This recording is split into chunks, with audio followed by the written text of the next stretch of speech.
tréteaux de nos gens, deuxième année sous le soleil, contre toute attente, contre les mauvaises langues qui ce matin auraient pu nous prédire autre chose, et contre les journalistes qui ne pourront pas écrire demain dans le journal « L'art prend l'eau ». Deuxième édition des Tréteaux du Perche, deuxième édition aussi de Lire à l'art. Lire à l'art, c'est un rendez-vous que nous avons créé avec la ville de Nogent-le-Rotrou il y a un mois. La première édition a eu lieu à l'Arsenal.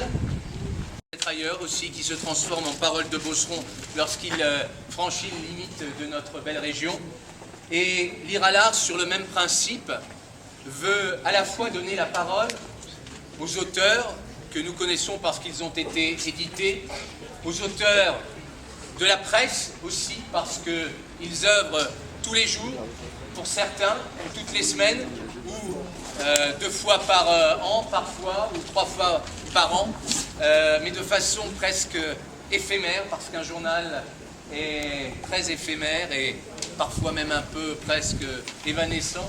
Alors, cette façon de reprendre ce qu'ils ont écrit, parfois, c'est une façon de le retrouver, de le mettre en valeur peut-être, de le partager d'une autre façon que par la lecture individuelle.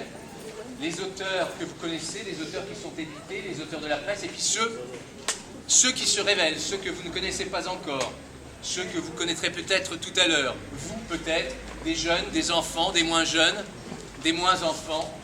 On verra tout à l'heure, puisque nous vous donnons la parole. Nous avons laissé quelques urnes dans la ville, ça s'est fait un peu vite, peut-être que vous n'y avez pas tous fait attention.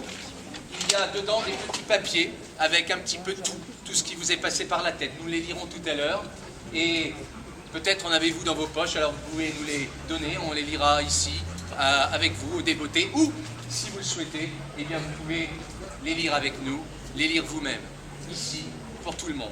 Voilà, et puis il y a les auteurs du passé, ceux qui sont plus connus, ceux qui sont originaires du Perche, ou bien ceux que le Perche ont inspiré. Voilà, en gros, ce que c'est que Lire à l'art. J'espère que vous serez autant au prochain rendez-vous qui se déroulera au kiosque de Nogent, au jardin, au théâtre de Verdure, et puis aux autres rendez-vous qui seront mensuels et dont la plupart auront lieu à l'Arsenal, en haut de Nogent, avec l'aide de Gilles Cordier, qui en est le patron, avec l'aide de Christian Foreau, qui est le directeur des affaires culturelles de la ville de Nogent, avec l'aide de Nathalie Fay, qui est quelque part parmi vous, Percheronne Zazie, que vous avez peut-être vu à la télévision ou au cinéma ou au théâtre. Elle a joué plus à Paris qu'ici, et j'espère qu'elle jouera plus bientôt ici qu'à Paris. Elle est devenue résidente de Saint-Join-de-Lavaux, dans l'ordre, mais personne n'est parfait. Et l'élégance m'oblige à lui donner la parole pour commencer. Alors la parole est à Zazie pour vous parler du Perche à la fois à sa manière et à celle de Mélas, qui avait avec nous inauguré ces tréteaux l'année dernière, puisque nous avions fait une lecture de ses poèmes. Voici le Perche vu par Zazie et par Mélanie, à moins que vous n'en fassiez la photocopie, et qui s'appelait tout simplement « Le bonheur avec moi est dans le Perche ». Libération n'est pas le seul à vanter les mérites du Perche. Comme tout bon chauvin, les journalistes de la région s'en donnent à cœur joie sur leur Loire et sur les gens qui en sont originaires. Et je viens d'apprendre par le journal de ce matin, le nouvel Écho du dimanche, qu'on doit, là aussi contre le Tour de France à un Aurélien. Je ne le savais pas, mais quand bien me fasse, ma culture n'est pas parfaite. Eh bien, cet Aurélien s'appelait Géo Lefebvre. Je vous invite à aller chercher le journal que vous pourrez peut-être trouver encore dans quelques maisons avant ce soir. Et on sait que le battement d'aile d'un papillon, dit le journaliste, peut déclencher un ouragan à l'autre bout du monde. Eh bien, une parole en l'air peut aussi avoir des conséquences inouïes. Et en réalité, l'article nous apprend que c'est lors d'une conversation avec un rédacteur, un responsable de magazine de Paris, qui avait embauché ce garçon qui s'appelait Georges Lefebvre et qui était dans une équipe de rugby et qui s'intéressait aussi, ma foi, un petit peu au vélo. C'est lors d'une conversation.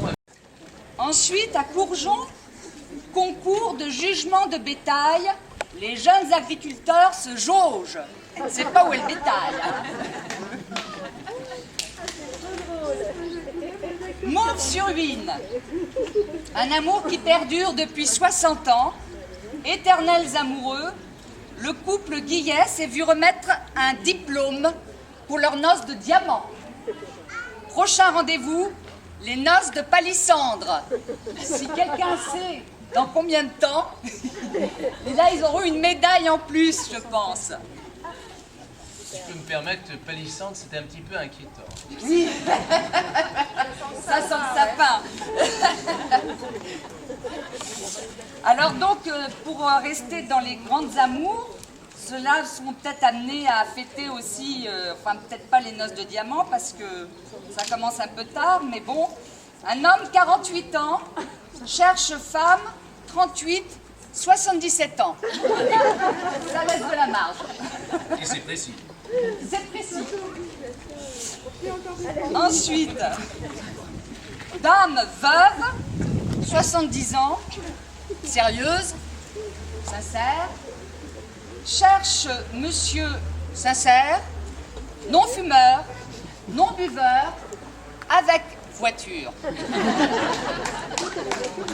Alors ensuite, amitié loisir. J'étudie le russe pour la visiter en 2010. Facile, mais il faut dialoguer pour tout retenir. Cela vous intéresse? Homme, femme ou couple, libre de vos mouvements. Ah, j'ai oublié, j'ai 70 ans. Voyance. Armandine, voyante, peut-être quelqu'un l'a consultée déjà, à Othon du Perche, vue à la télé. C'est bien pour une voyante. Astrologie, magnétisme, travaux occultes. Donc, pour finir, les produits du terroir, vent pressoir, ça rime, à cidre, visible le soir. Faire offre. Le matin, on ne sait pas ce qui se passe. Vent fumier de cheval décomposé. 40 € les 8 sacs, s'il y en a qui sont intéressés. Et voilà. Vas-y, de lève.